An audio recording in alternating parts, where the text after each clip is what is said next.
One APIA Nevada is a grassroots nonprofit organization that advocates for policies empowering everyday Asian Pacific Islander Nevadans.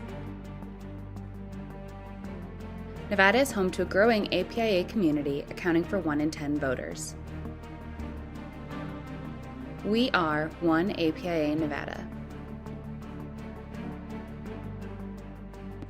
Tonight's episode of Out in Front is brought to you by our season sponsors, Nevada State Education Association, One APIA Nevada, Silver State Voices, and Stefan and Marta Schmidt.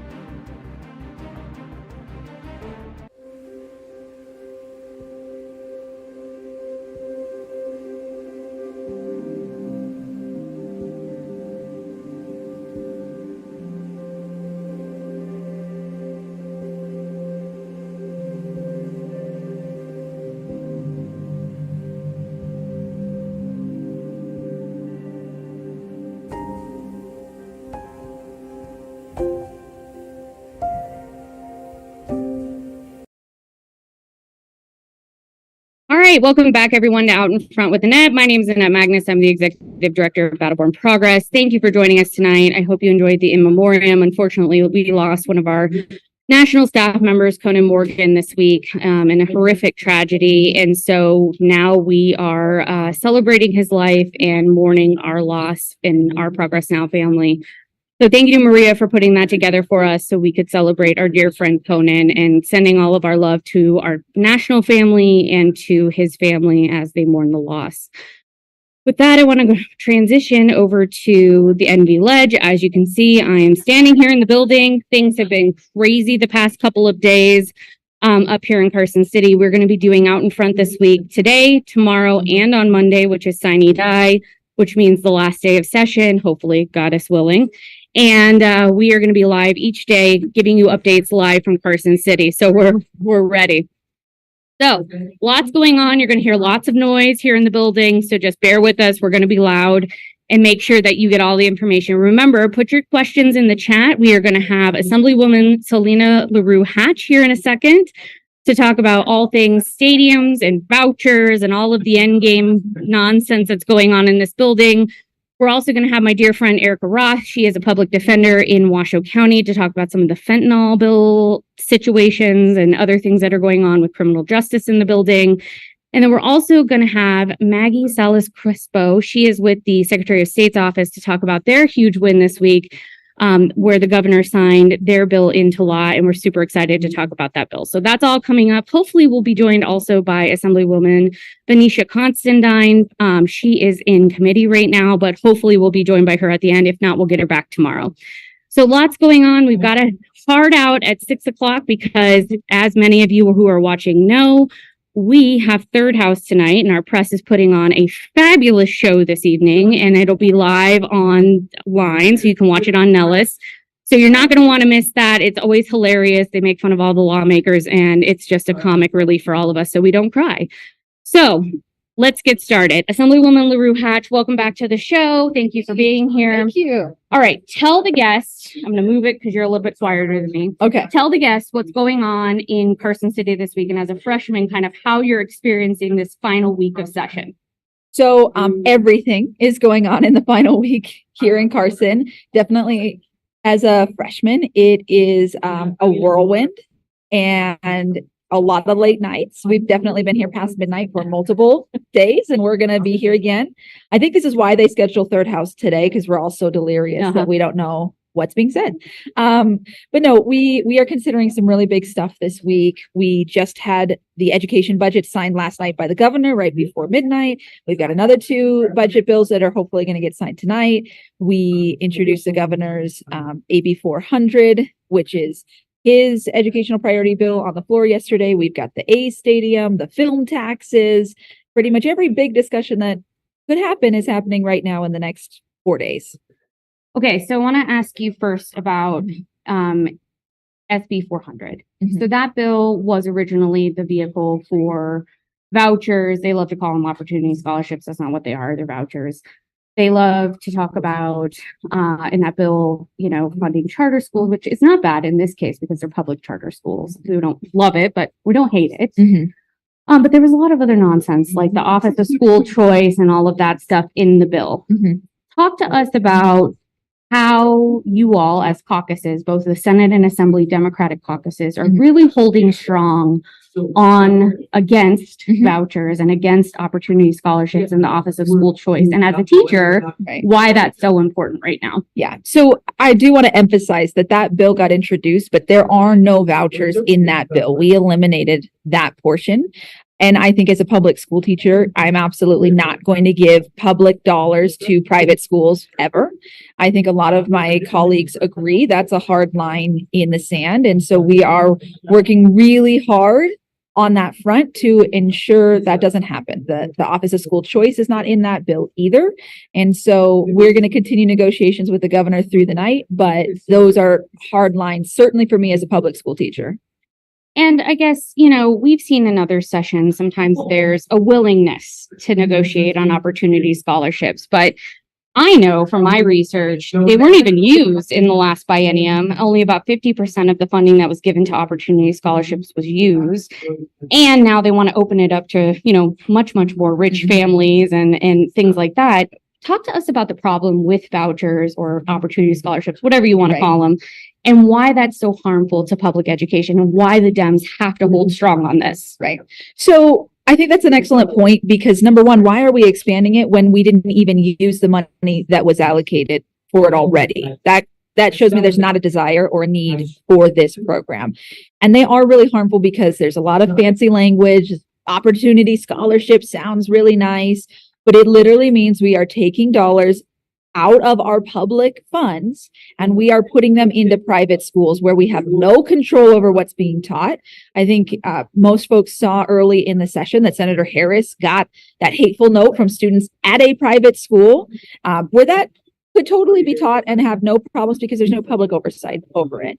And I believe that public money needs to go to public schools. We have a democracy. Democracy doesn't work if the entire community is not educated.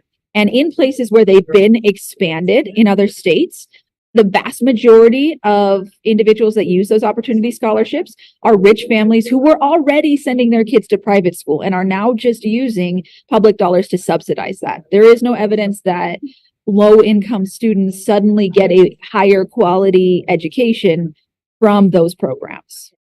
So I'm reading online right now, it's being reported by Jacob Solis that the sources at the governor's office say that they didn't object to the removal of the pieces in SB 400, but Lombardo's chief of staff, Ben Kieferford, is now telling reporters after the bill signing yesterday that they, Lombardo's office, were still pushing for opportunity scholarship money. And so do you feel like this is a non-starter for the governor and he needs to move on? Or how are you feeling about where both the Assembly and the Senate are right now on this in terms of the Dem caucuses? Yeah.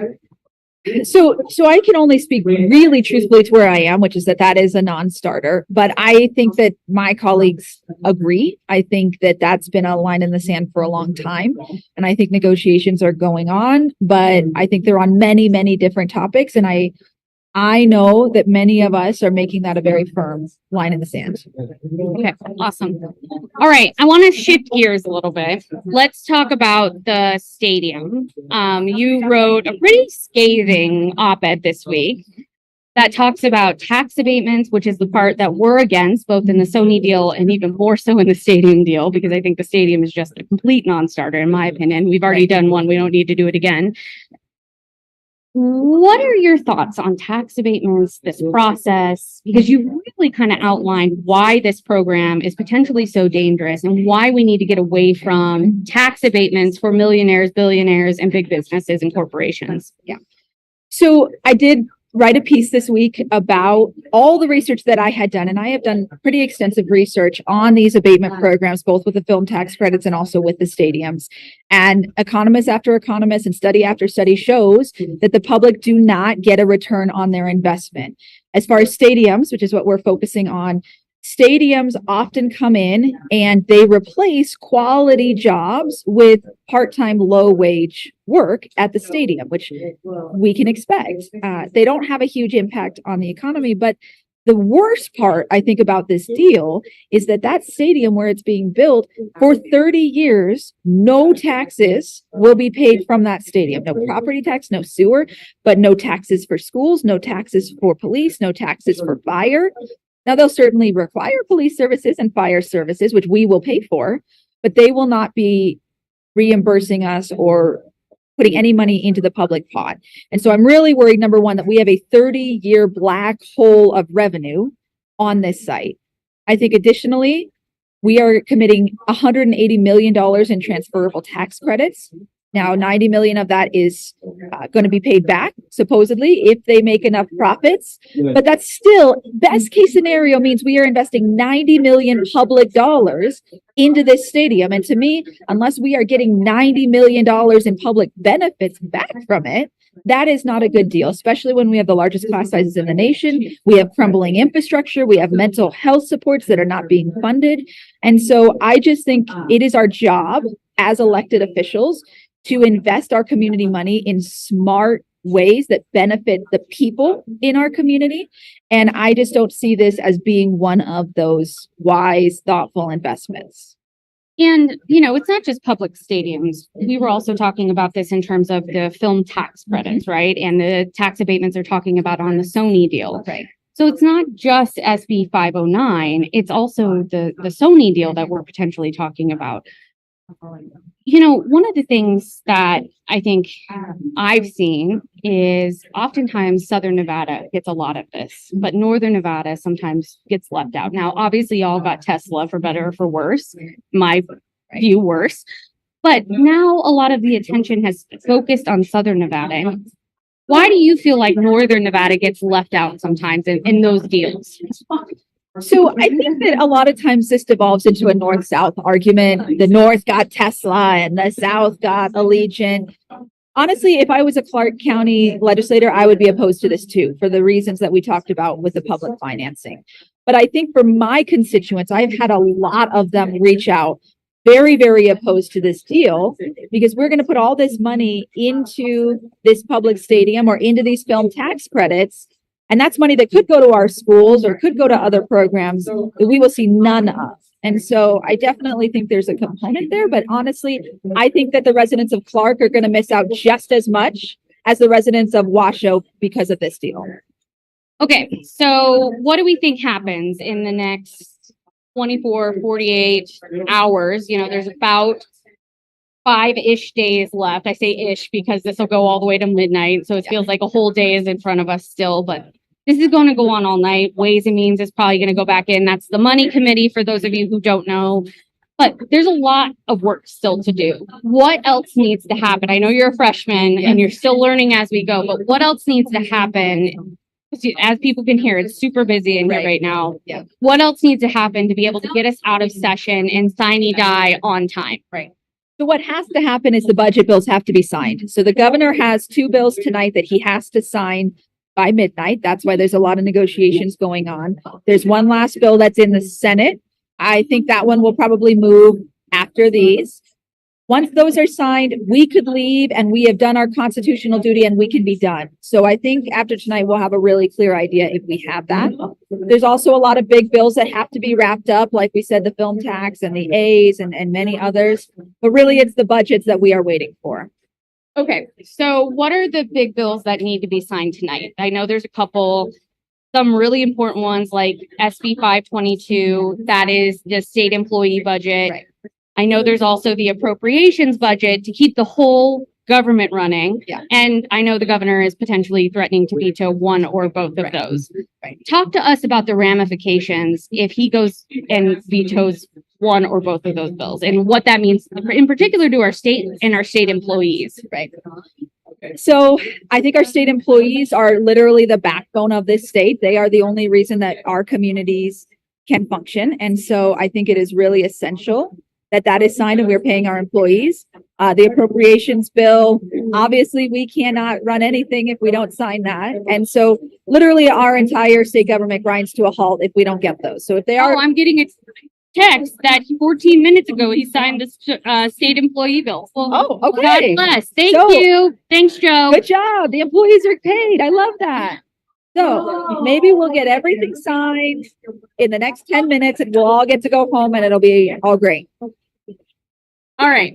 But the appropriations bill, I don't know if that is signed. What do we think? Do we think he's going to sign that one? I haven't seen any updates on the appropriations bill yet. Right.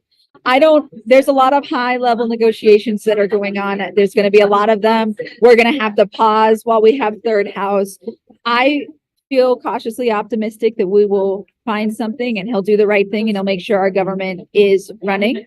And if not, then we're going to have to make alternative plans. Yeah, we're hearing no appropriations bill signed yet. The state employees have been signed, thank goodness. So our state employees are good, but no appropriations for the actual state budget. And that's a key one. And then we go to the CIT budget and various other things. So there's still a lot to get done. Yes. Okay. Now, what are you still waiting on in terms of your bills? And what are you hoping makes it to the governor right now? So I'm still waiting for AB 144, which is the bill that phases out fluorescent lamps. We love that bill. Yeah. So that is on the governor's desk. And so hopefully that'll get a signature and we'll be able to move forward on that. My soil health bill is still in ways. That's the one that promotes regenerative agriculture in the state. And importantly, it gets us millions of federal dollars to invest in our agricultural communities to work on this. And so I'm very hopeful that we'll keep working through the night and the Ways Committee, which is working day and night to get stuff out. We'll get that out and we'll get to move forward with it. Cool. And at the end of the show, we're going to go through some of our bills that BBP and our progressive partners are still waiting on. So this way, you know what we're tracking and you can watch for those and we'll give you updates online and also tomorrow night on Out in Front because we're going to be back live tomorrow night at 5. Okay. What are some of the things that have shocked you over the past couple of days? Because we talked to you at the very beginning of session and then once in the middle. So now we're at the end. Yeah. How has this process changed for you and what are you kind of feeling now that we're at the end? Yeah. So this place is an absolute roller coaster. I think there are days when you feel like you're top of the world, and then there are days when you feel like you're banging your head against the wall and what's the point, right? And so I think it's really important to just remember and think back on the good things that we have progressed, and just as importantly, the bad things that we have stopped. And I think probably what surprised me is I knew there were going to be long nights. I did not expect the hours of just waiting around for stuff to happen, which I think the lobbyists can very much sympathize with. I'm literally laughing at her right now. Yeah. So there's a whole lot of hurry up and wait. There's a whole lot of get to the floor immediately. And then you sit there for 2 hours and then you start. So I think that's probably one thing I knew, but knowing and living are two different things. All right. So what are your predictions? Do we get out on time? Do we have a special session in your gut? Obviously, this is not for the caucus. This is just you guessing. Yeah. What do you think happens? And then we got some questions from our audience in the chat. Okay. So this is based on no insider information. This is just shooting from the hip. And I'm knocking on wood right now, don't think we're going to have a special. I'm cautiously optimistic. But again, things change. Say hello to the viewers. Hello. Hello, how you Introduce doing? yourself. I am Claire Thomas, representing Assembly District 17 in beautiful North Las Vegas. And we love her. Her Yeah. Juneteenth bill just passed. We're very proud of her. Out of the Assembly, Yes. we're waiting for it to hit. It will actually tomorrow. It goes to the Senate, and hopefully it'll be on its way to the governor for him to sign. He did say he would sign. Awesome. Congratulations. Thank you. Thanks for coming on Out in Front randomly. I appreciate you. Thank you. Yeah, and Assemblywoman Thomas is a fierce advocate. She is one of my favorite colleagues. So you should all cheer from her at home. I do. Well, I appreciate you saying that, Assemblywoman, and so is she. You know, LaRue Hatch is a good colleague, especially we sit on the Education Committee, and she is just tenacious with how she feels about the education system. And, you know, this was great. Thank you. Awesome. Thanks for being here. You never know who you're going to see on Out in Front. And that's why we stand here, because people are passing by. Okay, let's go to our chat, see who's coming in with the questions. All right, serious question for Assemblywoman LaRue Hatch. Is your necklace a reference to anything today? Well, Paula, we're going to have a contest on Twitter here again in a few minutes. We actually already took the picture, so Paula is brilliant as usual. And yes, it is something. So you all can guess, and we're going to put it online in a little bit. So follow along with our Twitter. We do this every time she's on. Guess what her necklace is, because she always has the coolest, nerdiest necklaces, and we love it. All right, next one.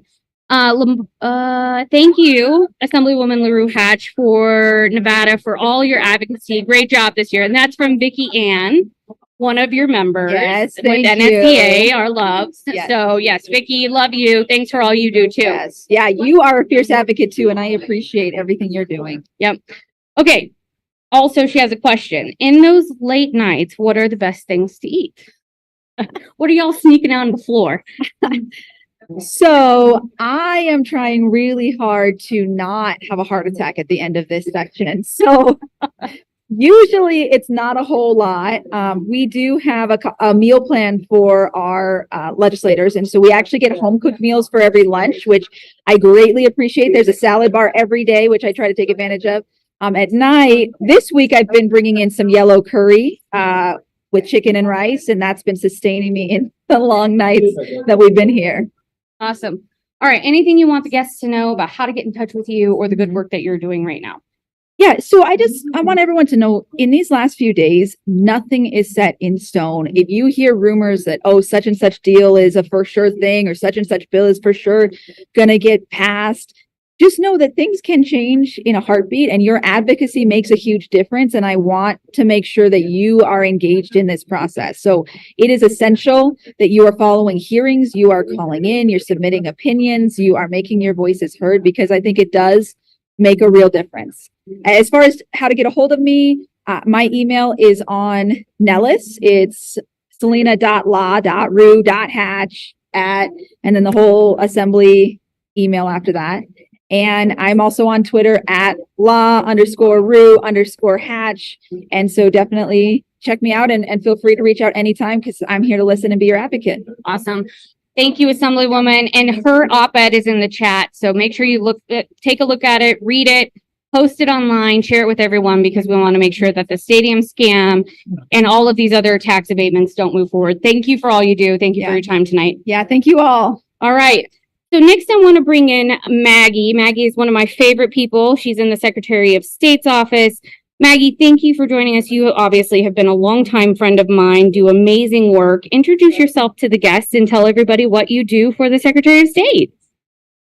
Thank you so much for having me on, Annette, and thank you for that wonderful introduction. So in the Office of the Secretary of State, I serve as the Deputy for Southern Nevada. And in that role, I oversee 4 programs/divisions. I oversee Nevada Lockbox, Document Preparation, Services, Domestic Partnerships, and the Notary Division. I also wear other hats within the office, as you all know. You know, we all have to take on different hats. I also serve as the Secretary of the Advisory Committee on Participatory Democracy. So, you know, I'm looped in all election stuff that is happening in order to ensure we increase our participation of our Nevadans in our democratic process. And I also serve as the liaison for the Southern Nevada community. Awesome. So we were excited to be a part of the signing ceremony for SB 406 this week. Brian and I got to attend up here in Carson City. Brian came up. It was such an honor to be there. And we were so excited. It was Brian's first bill signing, and he had worked on that bill the entire session with y'all. And so it's so cool that we got to be there. So talk to us about how this bill is going to protect election workers in our state, and why this bill was so critical to get signed into law, especially for your office and Secretary of State Cisco Aguilar. Well, I mean, I'm sure, you know, everybody knows what happened post 2020 election, and our election workers really did become a target, right? So Senate Bill 406 makes it a felony to harass or intimidate our election workers with the intent to, you know, interfere with conducting an election. And then it also just clarifies locations, and you know, this is long-term coming. You know, Senate Bill 406 was an incredible important piece of legislation for everyone in the Secretary of State's office. We lost a majority of our election staff post 2020, and you know, we saw the same thing happen with a lot of clerks' offices, and also the many volunteers that you know, help us ensure that we run safe and secure elections. So you know, we all know that elections don't function without the human component, without the people that are working, are our elections. So, we know those folks are at the front line of protecting our democracy, and they deserve to have to be able to do their job safely and without any fear. So this was the other part to that. Thank you all so much for being there, and for those of you that weren't able to make it, we brought in some election workers and some clerks. So it was great to have those people there.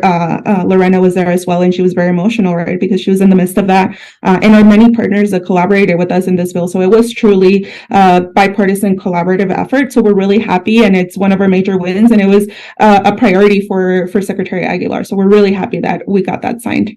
And he had been talking about this bill ever since he was on the campaign trail, talking about election worker safety and security and making sure that people were not targeted just for working at the polls and things like that. Yeah. But you all have been working on a ton of bills. I feel like I testify on an election bill every day. And there's so many good pieces of legislation that y'all are working on. And Gabe and Mark are here all the time. Gabe's been on before.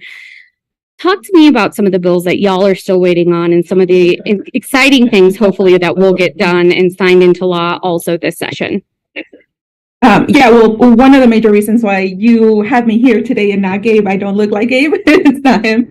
It's because both Gabe and Mark are, right now in the different committees and waiting for summer bills. I think one of the most important ones that we're waiting on right now is our one-shot appropriation for the VREMS project. VREMS is our voter registration and elections management solution, which is going to create the centralized statewide voter registration database. We have a 30 million one-shot appropriation that is currently waiting to be heard, potentially going over to the assembly for it to be voted on and go to the governor's desk. And again, this will make our elections more consistent about through the 17 counties and increase transparency and voter data. So this is one of the major bills that we're waiting for in terms of elections. But we do have other one-shot appropriation bills related to our business part as well. We are trying to do major updates to our business system, or Orion project. So again, we have some of those bills that are still waiting to be voted on. So both Mark and Gabe have been working really hard, and I'm here in support, right, and trying to fill in where possible. But yeah, we still have quite a few things out there, but we're really excited. We've been having great communication with the governor, and we've been working collaboratively with everybody to ensure that our office gets everything that we need to continue to serve Nevadans properly. So your role is obviously in Southern Nevada. What are some of the main things you're working on right now, Maggie? And how do people get involved in your office if they're in Southern Nevada or in Northern Nevada with not just the elections work y'all do, but also the businesses that you all help and regulate as well? Because that's an important part of the Secretary of State's office that people don't often realize is not only do they regulate our elections, they also regulate businesses in the community.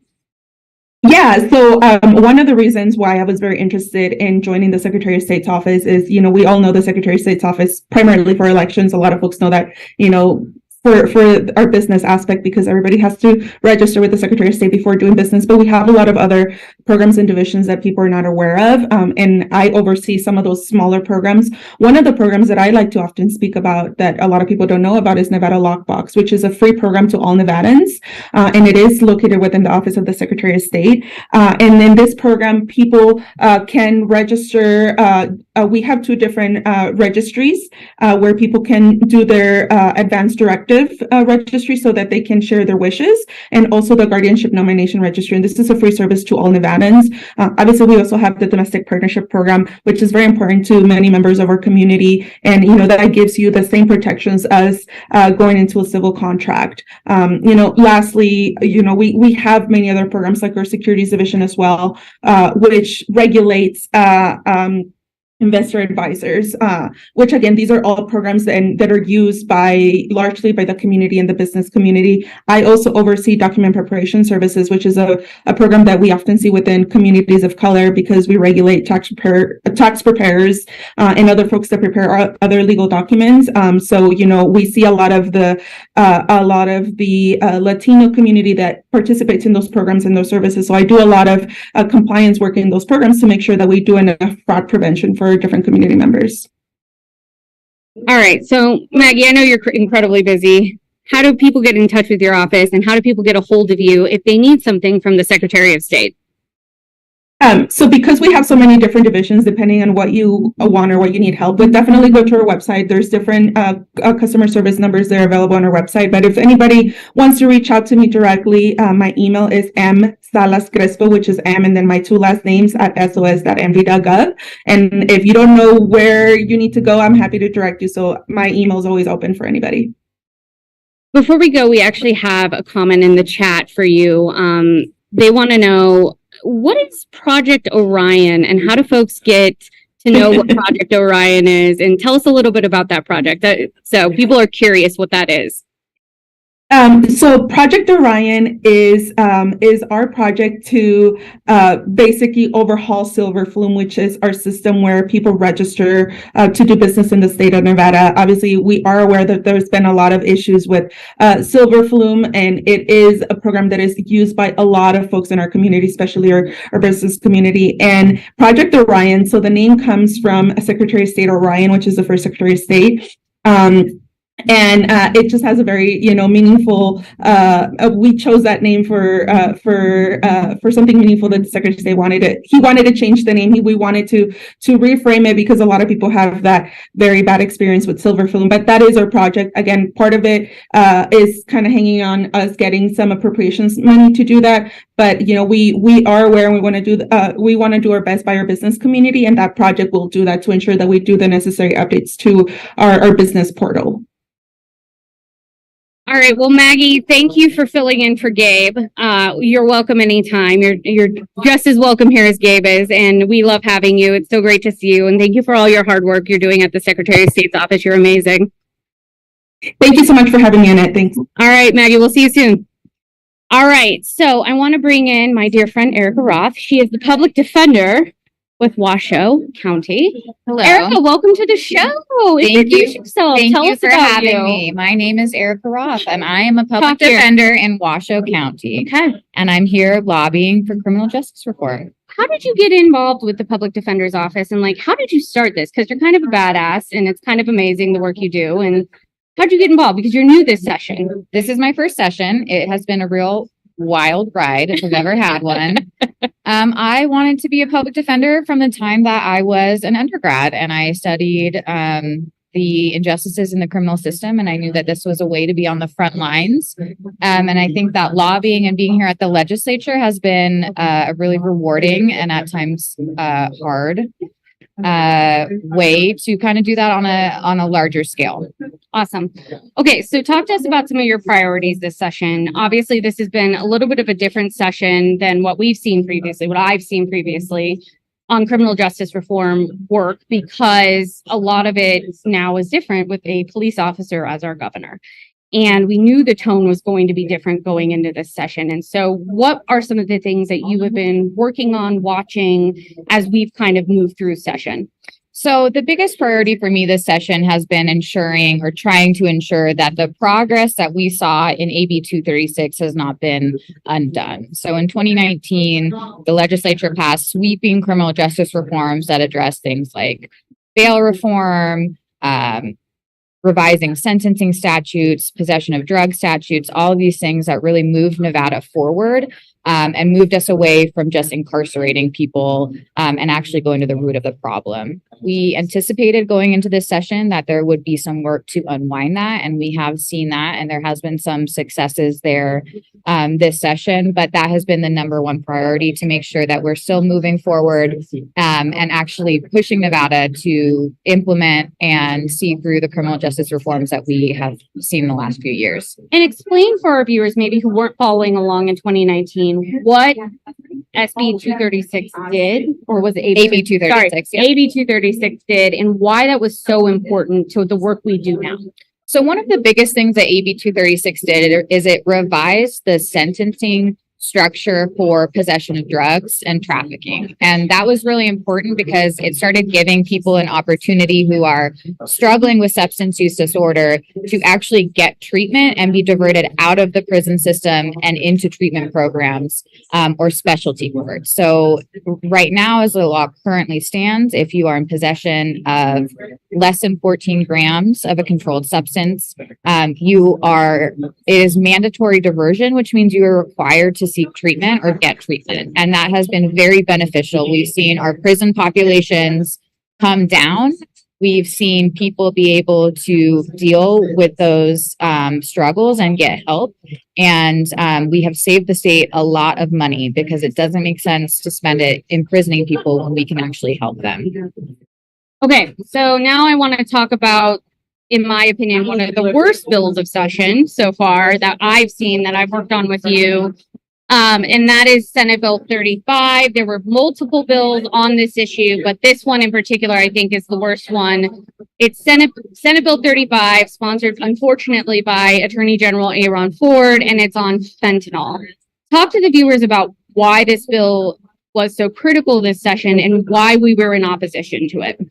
So this bill is really critical this session because the state of Nevada doesn't have the testing capabilities to implement the bill in a way that would not unwind AB 236. And the reason for that is that when we're trying to address fentanyl, we don't have the ability to say whether or not something is pure fentanyl or whether or not somebody is possessing drugs that is just laced with fentanyl.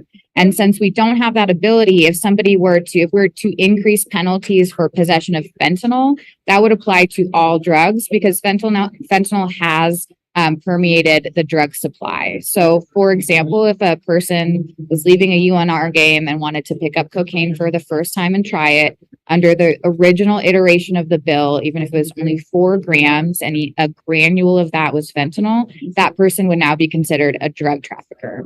And for reference, 4 grams is just 4 sugar packets. And so we know that that's not logically what a drug trafficker is. The bill has been substantially amended from its original version, and we do appreciate those amendments and the work that the Attorney General's office has offered on that, but there are still a lot of dangers with the bill. Okay. So there was an amendment done on the assembly side that you and I didn't necessarily agree with. Talk to us about some of the problems that still exist with the bill, even with the amendment that was put on it, and why that amendment didn't go far enough in our view.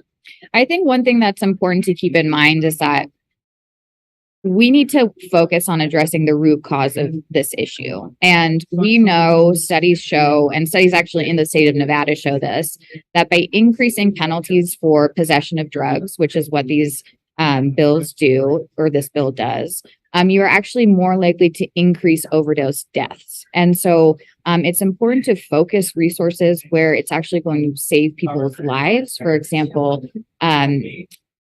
investing in infrastructure for treatment programs, investing in Narcan and other life-saving resources, and making sure that the public is informed and educated on the fact that fentanyl is in the drug supply, that it is dangerous, and that there are ways to protect yourself if you're struggling with substance use disorder or just experimenting for the first time. Because the community does need to know that. All right. And, obviously with any drug bills, and we've seen this with the war on drugs, and I know the authors of this bill say it's not the war on drugs repeated, but I believe it is. I quoted Ronald Reagan in my testimony. That only happens if it's bad. Talk to me about how this will disproportionately impact people of color and our poorest communities, because that's where these laws always have the harshest impacts, and why that's so problematic when we're trying to address these problems. So there's a lot of things in this building that we don't have data on, and increasing penalties for drugs is actually something that we have a ton of data on, because we've been using that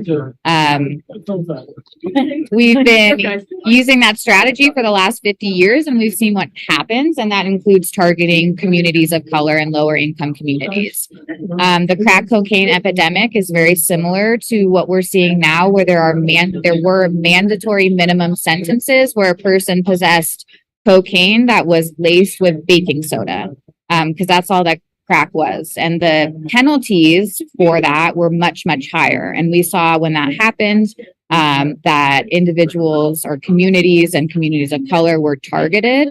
And we're going to see that again. When we implement mandatory minimum sentences, we know what the result of that is in communities of color. Okay, so we got a couple of questions for you in the chat. I love it. In your experience, what are some of the key challenges or issues faced by the criminal justice system in Washoe County? I think that there is a lot of power and persuasion that a prosecutor's office holds. And one thing we're struggling with right now is it's been tough to negotiate cases. A lot of cases are going to trial, and I'm very proud of how well my office has been handling that. We've been getting a lot of not guilties and wins, which our clients absolutely deserve. But Washoe County specifically isn't necessarily focused as a whole on criminal justice reform. And that is something that I would like to see much more on a local level in the north, of having community members really educated and engaged on how beneficial it is to the community to reinvest in people and not jails and prisons. The next question comes from Matthew, one of our regular viewers. Matthew, thank you for tuning in. He says, my 19-year-old niece unfortunately died from fentanyl 2 months ago. This bill would not have saved her, unfortunately. The war on drugs did not work the first time. Why do we do the same thing and expect a different result? And I think that was a big part of our argument when this bill was presented. And that's absolutely true. And it's important to recognize that. And a point I'll make on that is we're already seeing that there's also studies that show that when you increase penalties for a certain drug, it will refocus people who are using drugs to another source. And we're already seeing that with other opioids.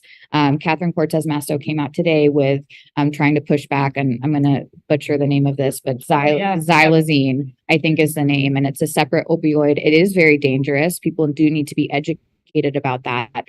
But once it's like, a whack-a-mole, you hit it here, it's going to come up somewhere else. And that's why it's so important to invest in communities, to invest in treatment, to invest in education. Okay, next one comes from Lisa. Hello, Miss Lisa. What further changes do you see that are needed to move Nevada forward in terms of criminal justice reform? And I think that's really important as we kind of dream about the future of where we go in Nevada. What are we hoping we see as progressives? I think one thing that I would love to see, which is very simple, is just not trying to wind things back before they've had an opportunity to really bear the fruits of their labor. AB 236 only passed in 2019. A global pandemic hit, and yet we still saw that violent crime went down after AB 236 was passed. But the narrative has shifted that that crime is out of control, that theft is out of control, and all of these things. And so I think as far as a vision moving forward, there has been so much good work done, and I don't want to see that unwind because of a broader but unsupported narrative. And so letting good work actually bear out, I think is really important, and giving time for things to work. All right, so it's your first session. I asked Assemblywoman LaRue Hatch the same thing. What do you anticipate in the final days of legislative session, since we're coming to the end now, thank goodness? And do you think there will be vetoes on critical pieces of legislation by the governor's office? And how do you think this all plays out at the end? Right now, I honestly feel like it's just the wild, wild west. And I have no idea. And I personally would love to see a few vetoes on bills. But, I think my guess is as good as anyone's. And I'm just really proud to see all our progressives out here working really hard. I want to give a shout out to Lilith Barron, who today worked very hard to get a hearing on dignity for incarcerated women. And so there's so much good work being done by really, really important and talented advocates. And so I'm just excited to see that come to fruition at the end and see some real badass lobbyists out here doing some good stuff. Tell the viewers what that bill does, because it's a really, really important bill. So dignity for incarcerated women, which Lilith Barron with the ACLU really brought home in the last few days, will ensure that women who are incarcerated have access to pap smears, mammograms, and regular period hygiene products, which right now they don't have. A box of Tampax at NDOC as of a few months ago costs $19. That's not money that they have to spend, and they're not given adequate period products for basic hygiene, which is a human right. And so this would ensure that women who are incarcerated do have that dignity. It hasn't been voted yet, and so we're hoping to see that over the finish line. It's a really important bill. that was pushed by a really great lobbyist. And we're really thankful to Assemblywoman Danielle Moreno, who is the chair of Ways and Means, for hearing that bill this morning. It got a hearing because Lily worked her butt off. And so thank you to the chair, and please, if y'all are watching, go thank the chair online, thank her, tweet at her, thank her, because she really helped us get that bill, and hopefully it'll get a vote tonight, which we're really excited about. All right. How do people get involved with the work you do, and how do people kind of, help the advocacy that the public defenders do every single day? So I think two things are really important. Obviously, during session is engaging, testifying, and making your legislators know what your opinion is on criminal justice reform. I think on a local level, and one of the questions touched on this earlier, is really correcting the narrative on what criminal justice reform is and how beneficial it is to the community, and not letting a narrative about that take over, that crime is out of control, that we need, that incarceration is the only answer, because on many local levels that gets lost in the weeds, and we need to see the bigger picture, and it really matters to keep that narrative moving forward. All right, Erica, how do people get in touch with you if they have something they need, or if they want to get involved with the good work you do? How do people get in touch with you? You can hit me up on Twitter. There you go. Be Erica Roth for some hot takes. Or you can reach me by email at eproth@washoucounty.gov. Awesome. Thank you. Thanks Thank for coming you. on. Thanks for all the good work you do. It's been a pleasure working with you this session. So we are going to end early because Third House is starting in just a few minutes. We're going to put the link in the chat for you. You don't want to miss this. So make sure you go online, watch Third House. For all of our team at home, watch Third House. It's hilarious. You're going to want the laughs. We make fun of all the legislators, the press does. So make sure you go on. We're going to be back live tomorrow night at 5 p.m. on Battleborn Progress's pages, giving you another update. And I am working on a very, very special guest that may have just been born. So hopefully we can get him, and we will see him soon. So I'm working on it, friends. I'm trying to get the cute little peanut on the show. So join us tomorrow night at 5. We're going to have a lot of important guests, a lot of important updates.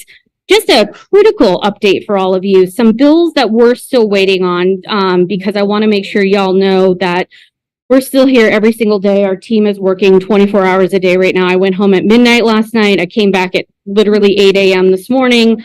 So some of the key things that we're waiting on, Senate Bill 419, which is the HOPE Act, which gives access to healthcare to undocumented people. We're really hoping that one moves forward, and I know there's a lot of talks on that one. Assembly Bill 307, which is a really important DMV bill for undocumented people. That's Assemblyman Max Carter's bill. We also have the outdoor rec bill. We're waiting on a couple other bills on floor. There's so much going on. Huge shout out to our LGBTQ plus friends. Happy Pride, everyone, first of all. First day of Pride.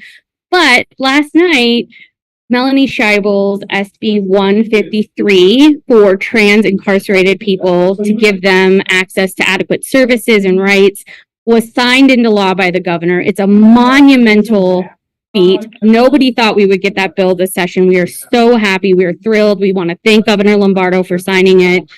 But I want to thank all of the people like Cy and Brooke and Andre and Elsie, Rob Phoenix, all of these amazing, incredible people that I have the privilege to work with every day, because it's because of them that we got that bill. And so huge shout out to all of them. Love you. Happy Pride. And thank you to Senator Melanie Scheibel for SB 153, and hopefully SB 163 for trans healthcare will also get signed into law. That's our goal. So we're here, we're working on a ton of different election bills. We're working on a ton of different things. Tomorrow night, I'm also going to have Maria on with me. She is our deputy director, and she's going to give us a rundown of the bills that are left. So this way, you know exactly what we're waiting on. So this way you can track it. So we'll put the link for Third House in the chat. You're going to want to tune in. We'll be up all night tweeting, doing Facebook. So take a look, watch our Facebook, watch our Twitter. And thanks for joining us, everyone. And we'll see you tomorrow night at 5 p.m. for our next update. Have a great evening, everyone.